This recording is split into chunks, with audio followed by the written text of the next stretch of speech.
बढ़ते हुए एक और बड़ी खबर मिल रही है, वो आप तक साझा करें। दरअसल आर्मी चीफ उपेंद्र द्विवेदी ने एक बड़ा बयान दिया है।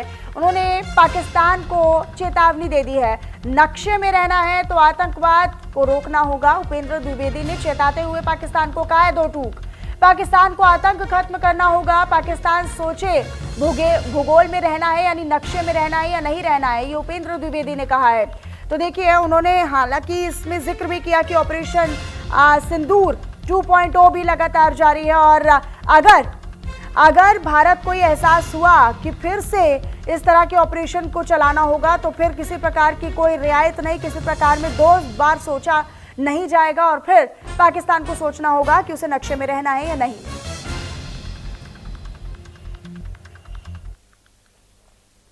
अगस्त को उन्होंने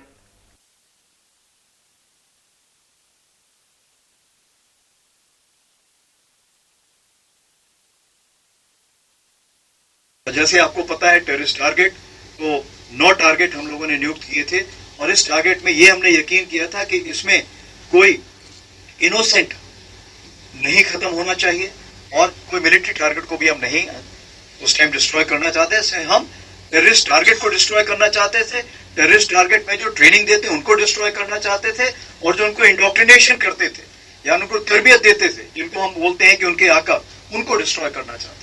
और यही चीज हमने 9 टारगेट में की, जिसमें 7 टारगेट में आर्मी ने किया था, 2 एयरफोर्स ने किया था। और इस बार हमने हर टारगेट को डिस्ट्रॉय करने का प्रूफ भी दिखाया दुनिया को। ये तो पाकिस्तान छुपा ले जाता था, पर इस बार हमने दिखाया कि ये देखिए यहाँ पे हमने ये डिस्ट्रॉय किया, ये डिस्ट्रॉय किया। और सारी जो खबर है, तकरीबन 35 से 40 तो पहले नाम आए थे, लेकिन आपको पता है कि जब वो उनका 14 अगस्त को उन्होंने गलती से एक लिस्ट जाहिर कर दी थी जिसमें 100 से भी ज्यादा नाम थे जो कि वहां पर लोग खत्म हुए। और ये मैं फौजियों की बात कर रहा हूं जो वहां पे खत्म हुए थे। टेररिस्ट जो है वो तो बहुत ही ज्यादा थे, ठीक है, तो टेररिस्ट को तो वो गिनते ही नहीं। तो ये मैं आपको बताना चाहता हूं कि इस बार भारत देश पूरी तैयारी के साथ है और इस बार वो संयम नहीं रखेगा जो सिंदूर 1.0 में हमने संयम रखा। इस बार हम आगे की कार्रवाई करेंगे और कुछ ऐसी कार्रवाई करेंगे कि हो सकता है पाकिस्तान को सोचना पड़े कि उसे इतिहास में भूगोल में रहना है कि नहीं रहना है। अगर उसे भूगोल में अपनी जगह बनानी है तो उसके लिए उसे जो स्टेट स्पॉन्सर टेररिज्म जिसको हम बोलते हैं, यानी कि उसका देश जो टेररिज्म को स्पॉन्सर कर रहा है उसे रोकना पड़ेगा। तो आप अपनी पूरी तैयारी करके रखिए और अगर परवरदिगार चाहेंगे, भगवान चाहेंगे, भाई गुरु चाहेंगे तो बहुत जल्दी ही आपको मौका मिलेगा। उसके लिए ऑल द बेस्ट। जय Hind.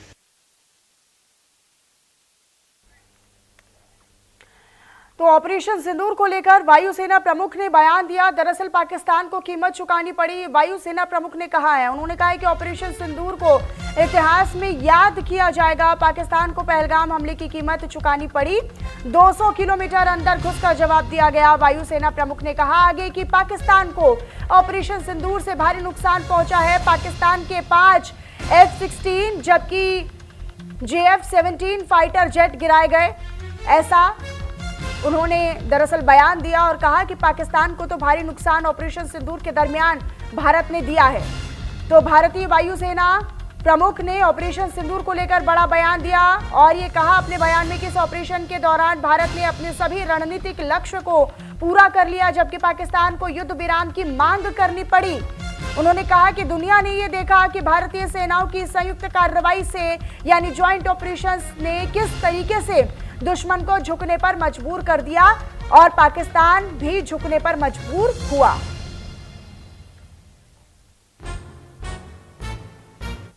Five fighter aircraft, most likely F-16, because that base happened to be F-16, which would have been under maintenance that time. Along with that, one SAM system, which has been destroyed. And so these are the strikes that, the destruction that has taken place on ground by our strikes. And as far as air defense part is concerned, we have clear evidence of one long-range strike, which I talked about, more than 300 kilometers, which happens to be either an AEW&C or a SIGINT aircraft. Along with that, 5 fighters that high-tech fighters of between F-16 and JF-17 class. तो गीदड़ भभकी देने वाला पाकिस्तान अब खुद दाने दाने को मोहताज हो रहा है।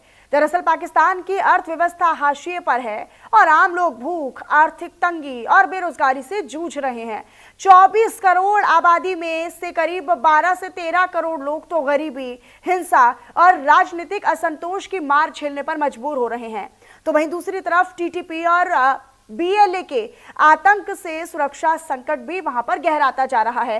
बाढ़ ने भी लाखों को विस्थापित किया है और पीओके में तो असंतोष और प्रदर्शन लगातार बढ़ते ही जा रहे हैं। ये तमाम परिस्थितियां पाकिस्तान की स्थिरता के लिए बेहद खतरनाक साबित हो रही हैं। पाकिस्तान में भुखमरी से हाहाकार मचा है, आधा पाकिस्तान दाने दाने के लिए परेशान है। और दरअसल एक रिपोर्ट आपको दिखाते हैं।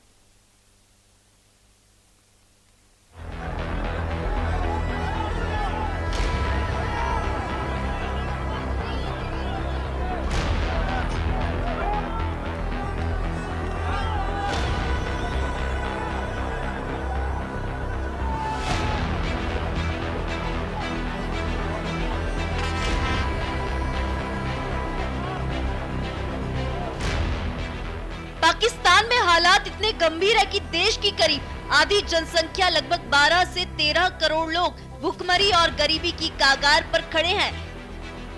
पाकिस्तान की कुल जनसंख्या लगभग 24 करोड़ है। इनमें से करीब आधे लोग यानी 12 से 13 करोड़ लोग आर्थिक, सामाजिक और सुरक्षा से जुड़े अलग अलग संकटों का सामना कर रहे हैं।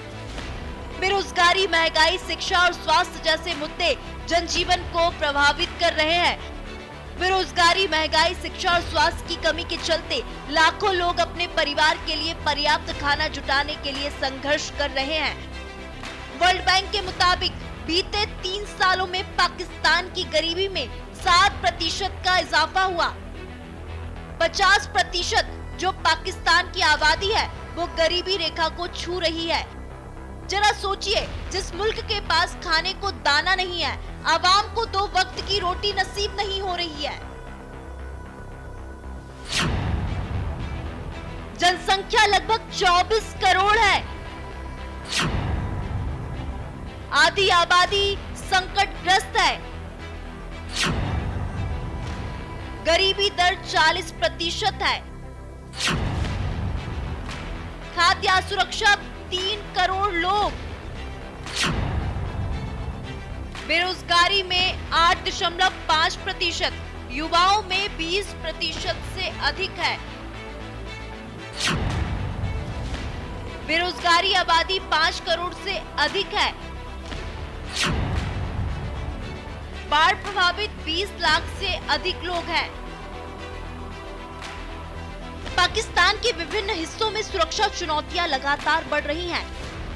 खैबर पख्तूनख्वा और वजीरिस्तान में टीटीपी के हमले और बलूचिस्तान में बीएलए की गतिविधियां लाखों लोगों की जान और जीवन को प्रभावित कर रही हैं। खैबर पख्तूनख्वा और वजीरिस्तान में बीते 1 साल में टीटीपी के हमलों में लगभग 500 से अधिक सुरक्षा कर्मी और नागरिक मारे गए। इस क्षेत्र के लगभग 50 लाख लोग लगातार सुरक्षा संकट का सामना कर रहे हैं। बलूचिस्तान में बीएलए की गतिविधियां बढ़ी हैं। पिछले 2 साल में सीपीईसी प्रोजेक्ट्स और सुरक्षा बलों पर कई हमले किए गए। लगभग 80 लाख लोग तेल, गैस और खनिज संसाधनों के शोषण को लेकर असंतोष और गुस्से का सामना कर रहे हैं। स्थानीय प्रशासन और सुरक्षा बल लगातार निगरानी और सुरक्षा उपाय कर रहे हैं, लेकिन खतरा और असंतोष अभी भी जारी है। दोनों क्षेत्रों के लोग सुरक्षा और स्थिरता की उम्मीद में अपने सामान्य जीवन को बनाए रखने की कोशिश कर रहे हैं।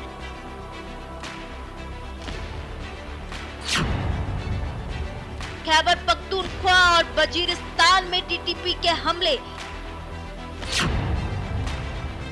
1 साल में 500 से अधिक सुरक्षा कर्मी नागरिकों की मौत। करीब 50 लाख सुरक्षा संकट का सामना कर रहे हैं। बलूचिस्तान में बीएलए की गतिविधियां बढ़ी हैं। 2 साल में सीपीईसी प्रोजेक्ट सुरक्षा बलों पर कई हमले हुए। हमले से 80 लाख लोग प्रभावित हुए। तेल, गैस, खनिज संसाधनों के शोषण को लेकर असंतोष है। स्थानीय व्यापार और रोजमर्रा की गतिविधियां प्रभावित हुई हैं। निवेश और विकास प्रोजेक्ट्स पर नकारात्मक असर देखने को मिला। पीओके की आबादी करीब 60 लाख है। कश्मीर की 40 लाख आबादी है। गिलगित बाल्टिस्तान की 20 लाख आबादी है। पीओके में सरकार की नीतियों के खिलाफ प्रदर्शन हो रहा है। आर्थिक संकट, बिजली की कमी, राजनीतिक असंतोष लोगों के अंदर देखने को मिला। विकास और बुनियादी सुविधाओं से लोग वंचित हैं।